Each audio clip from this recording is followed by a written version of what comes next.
the 11th day of the 11th month in 1918. A lot of years ago. Veterans Day was originally created in recognition of the end of World War I. The first Veterans Day was observed on November the 11th, 1921 at Arlington National Cemetery and was marked by the burial of the unknown soldier from World War I. Nearly 100 years later, we still gather to reflect on those who have fought and those who are still fighting to protect our freedoms. Now, I asked my grandkids, what would keep your interest, hopefully for a few minutes, and what would you like to hear about veterans on Veterans Day? They said, Grandpa, we want to hear stories. Well, I want you to know that these men out here, every one of them, and women, have stories. The men that were fighting, and women also, but those who stayed home have their own stories. So, what I would like to do, if you'll bear with me for just a few minutes, is tell you my story as a veteran. And I guess what I would like to get across to you is what is a veteran? We think of veterans. When somebody comes up and says, thank you for your service, I'm not embarrassed, but I think it's not a big thing because you would have done the same thing as I did. All of these men out here, everybody that's a veteran, all of your family members that are veterans, they did it because they were called to serve their country. It wasn't a selfish thing. Definitely wasn't selfish on my part because I didn't want to go. And I won't argue that for a minute. But anyway, let me tell you my story. And I've asked Dick Holtz, and he was with us in Vietnam. How many here have relations that was in the Vietnam War? Would you please stand?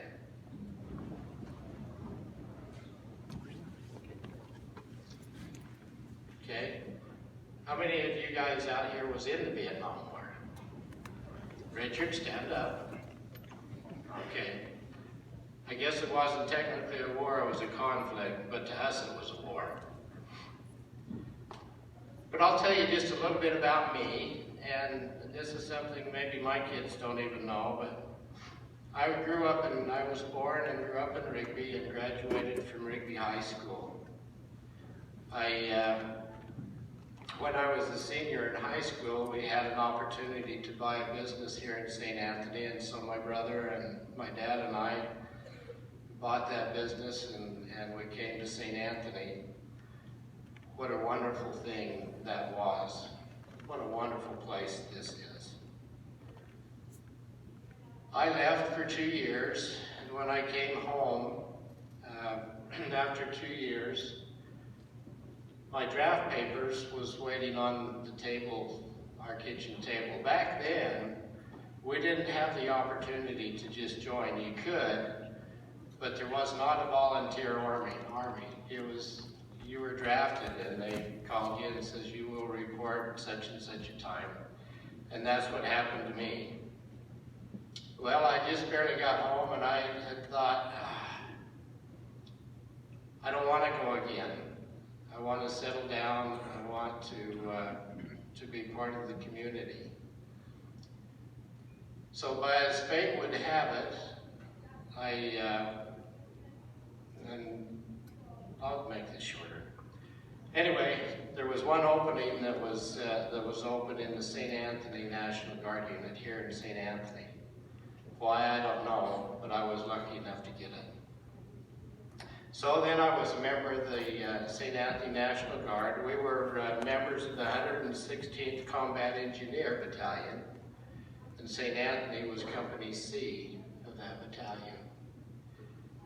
So I joined the Guard thinking, okay, now everything's going to be okay. I can settle down, we can work, I can see if I can find a wife. And so that went along. I met a girl from Rigby. We fell in love. We were going to get married. Life was good.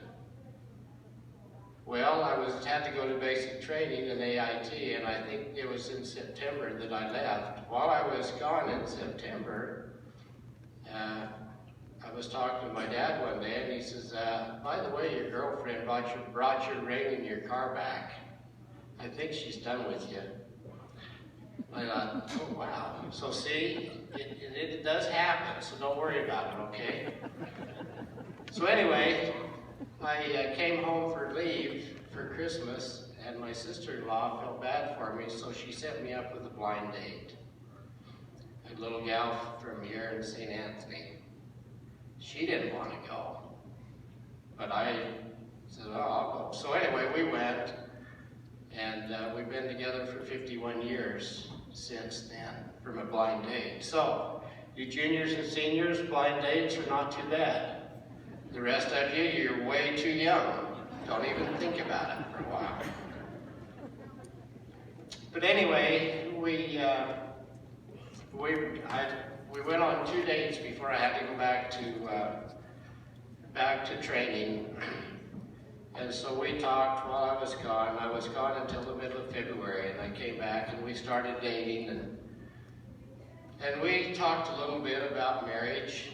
And in March, we got the word that our unit and our battalion had been activated and was probably going to go to Vietnam. Now, being the self-centered man that I am, I thought, she'll never wait for me for a year and a half.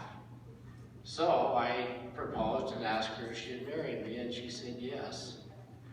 Not even thinking that I could make her a widow within the next year. Well, anyway, and by the way, I don't know how many of you like Hallmark movies, but I could make a movie out of my earlier years. I might even think about doing that.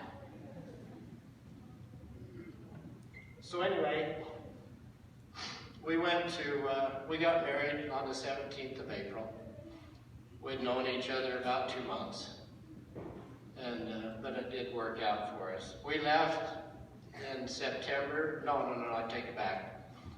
We got married in April. In May, the 15th, I think it was around the 15th of May, we left for Fort Lewis, Washington. We had I think we gathered, I'm not sure, it was probably in another high school. The community was fantastic. We all convoyed to Fort Lewis, where we staged to get ready to go to Vietnam. When we got to Vietnam, this is the war story now, okay? The night that we landed in Cam Ranh Bay, we got out of our plane. We were going to go to Phan Rang, where we'd be staging to go to our base camp. And as we went out, there was mortars going off, and we had to grab our duffel bags and run to the C-130s because they were moving to get on them. And I thought, oh no, this is not fun.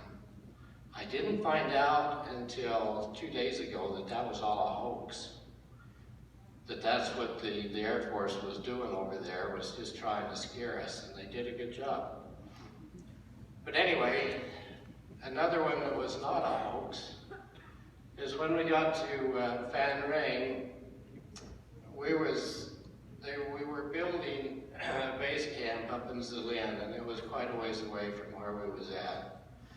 And so we went on a convoy to take supplies to build that base camp. Now, for you younger folks, a convoy is a bunch of trucks and equipment, guns, whatever that they needed up where we were going to be. Now, when we went to Vietnam, we went with not all, but a whole bunch of young men from St. Anthony, from Rexburg, from Rigby, from Idaho Falls. Where's the other? Grangeville and Driggs. So we took southeastern Idaho with us. And that was a great thing because when we were building our base camp, we had some of the best builders in the country. And as when you're a kid and you're out and you try to, and you want to build a fort, I want to tell you what now, they built us a fort.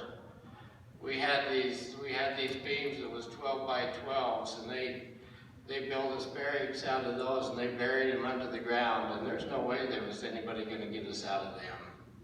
But anyway, we had to go on this convoy, and I remember Dennis Briggs and I, we were selected to go on this convoy, and we had a truck, a 2.5-ton truck, and just as we were leaving, one of the lieutenants come up and says, "We forgot to hook a water trailer onto your truck.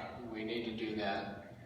And we said, okay, so we hooked a big 500-gallon water trailer onto our truck. And as we was going up a pass, it was kind of like Jackson's Pass. I don't think it was quite as steep, but one of the trucks in front of us overheated, and so we had to pull out of line and fill up his radiator with water. Well, as we pulled back in line, it wasn't more than a mile or two, and we got in an ambush. And I want to tell you, all of you hunters out there, you want to be on the other end of that rifle and have somebody shooting at you, and it's a whole different feeling.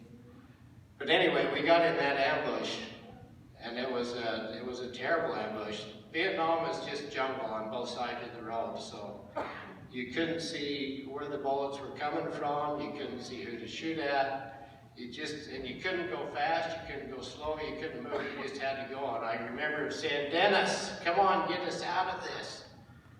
And he said, "Joe, I can't. I'm doing everything I can." And I thought, these doors are not near thick enough to stop a bullet. Anyway, as we went along, there was a 10-ton truck, and there was 4 people in the back and 2 in the front, and they were off the side of the road, and they were all dead. They had taken our place in line.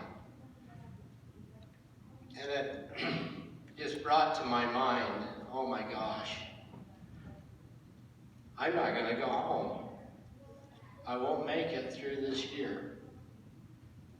But through the grace of God, somehow, those men took our place. They lost their lives so that we could continue. I don't know if it's so we could continue to keep ours, but if we hadn't dropped out of line, it would have been us instead of them. So is it fair? I don't know. But they were doing what they were asked to do, and we did what we were supposed to do. We have got just a couple of minutes or 5 minutes. I asked Dick Olson to come in here with me. We were talking about this the other day. He was in that convoy, and he was right in front of that truck. Now, he was in a Jeep, and Dick was a gunner, and he had a 60 caliber machine gun. Now, all of you guys out there, you're thinking, oh man, if I could just get my hands on a machine gun like that, somebody pay for the bullets and I could shoot it all I want to, that would be fantastic. And it was fun, as long as somebody wasn't shooting back to you. And he's a veteran, and I'd just like to let him take just a couple minutes and share his feelings about what he went through there and being a veteran. Dick? I too am honored to be here, and I might add I'm surprised because I didn't really know I was going to do this. I just wanted to come over to this assembly, and so I don't have anything prepared, but I can tell you a couple of stories from when we was there. I'd like to thank all you guys and veterans everywhere for their service, and I'll just tell you a couple of quick stories. That the first one, I don't know if any of you have seen the show of We Were Soldiers, but that was the Audrang Valley battle in 1965, and it was the 7th Cavalry flew in to this battleground. They were supposed to take in helicopters instead of horses, and I only tell you the story because it was a dark day for the soldiers in Vietnam. They was fighting. They were surrounded. It was like 100 to 1. and they were being overrun, and anyway, so they had to call in napalm truck or planes to try to stop the VC and the North Vietnamese, and in doing so, of course, it was everywhere because they were being overrun. Well, they dropped the napalm, one of them short of the target zone, and wiped out 91 of our U.S. soldiers. And actually, my brother-in-law was one of them, and that story kind of mean. It was a dark day, November 7th, in 1965. That was a pretty dark day for our soldiers over there. Now, I'll tell you a little lighter story. Well, first I want to tell you that story that Joe was talking about, those guys in front of me, we were following. You have to have a communications vehicle, every 5 vehicles in the convoy, and so I happened to be right behind that truck where they killed all them guys. So when they started shooting at us, the mortars were coming and the machine guns were going off, and it was so close to us that I didn't hear the radio scramble, and we didn't know where it was coming from, so actually you just start shooting into the area, and like he said, that'd be really fun to have one of them if he was rabbit hunting in Mud Lake, but it's not quite as fun in South Vietnam. But anyway, it was an eye-opener for me because I had volunteered to go on that convoy, and I thought, I'm going to see 2/3 of Vietnam the first week I'm here. I thought, anyway, I think I went from 18 to 35 that night because we finally got off the hill, but they put us in a rice paddy. It was total darkness for the night, so we were sitting in about 10 inches of water in total darkness all night while we were surrounded. And if you've never been in a place like that, you don't really know what scared is, because that was the longest night of my life anyway. Now I'll tell you one other quick story and then get out of here. This is a little lighter story. We were moving that stuff up to Zalin in the Central Highlands, and we got stopped on this ridge in the night, so we had to stay overnight on top of this. It was kind of a mountain ridge, and we were supposed to dig into the foxholes and get ready, so we was ready for the night. Well, they had us surrounded, so my cousin Randy Hicks and I, we were there together, and we were just probably not the easiest soldiers to supervise, but so we dig us a foxhole about 8 inches deep. We decided that's good enough for us. We've dug enough for today.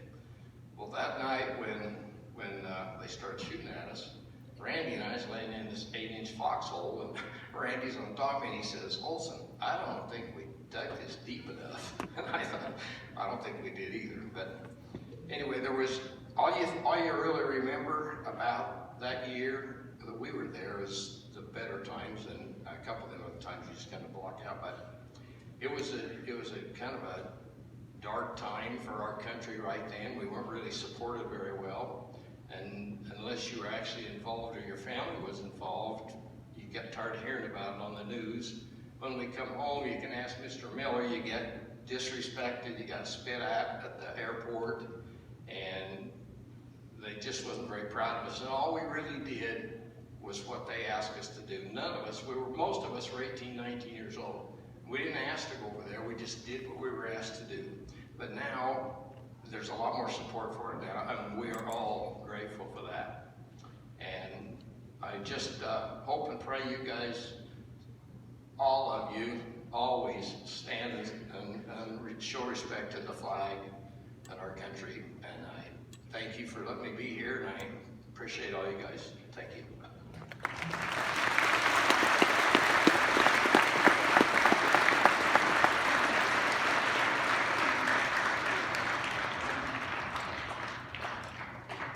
Dick was always kind of a smart aleck, but he got humbled over there a time or two. Well, enough of that. There's others. We lost some dear friends from our community here. In that war, we've lost others not very long ago.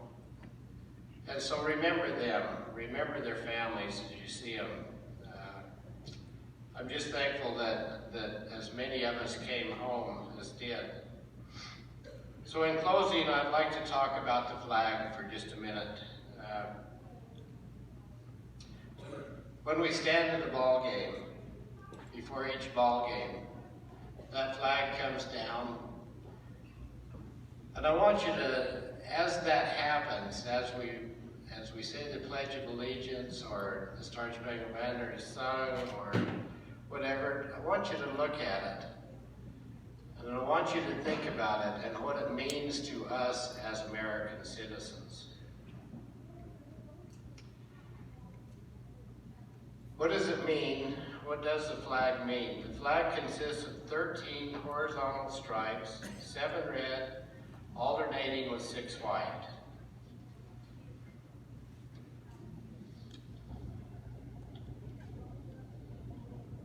They represent the original 13 colonies. The stars represent the 50 states of the Union. The colors of the flag are symbolic as well. Red symbolizes hardness and valor. And I'd like to throw in there that the red also symbolizes the blood that has been spilled by those who have given the ultimate sacrifice for us. The white symbolizes purity and innocence, and the blue represents perseverance and justice. So, the next ball game you go to, or whenever you see the flag, just kind of remember that, will you? And remember on this day, what is a veteran? A veteran is you and me. And I'd like to salute all of you, because one of these days, if you're called on, you're going to be protecting me and the rest of us old people here, as we tried to do with you as you were young and growing up. I've got all the confidence in the world in you, my young friends. You're here for a reason. What that reason is, you'll have to figure out for yourself. But I hope above all that you will always preserve the freedoms that you have. As we close today, we're going to fold the flag, and the flag it's symbolic as they fold the flag, and I won't go into that now, but that'll be one of our closing ceremonies. So that's all I've got to say to you now, but you'll hear from me just a little bit in just a little bit. So I appreciate your being here. To most of you, or to a lot of you, I'm just known as Grandpa Joe. That's the greatest honor that anybody could ever pay me. As a veteran, thank you for being here and honoring the veterans, but we're just men and women, just like you are, who wants a better nation. I thank you.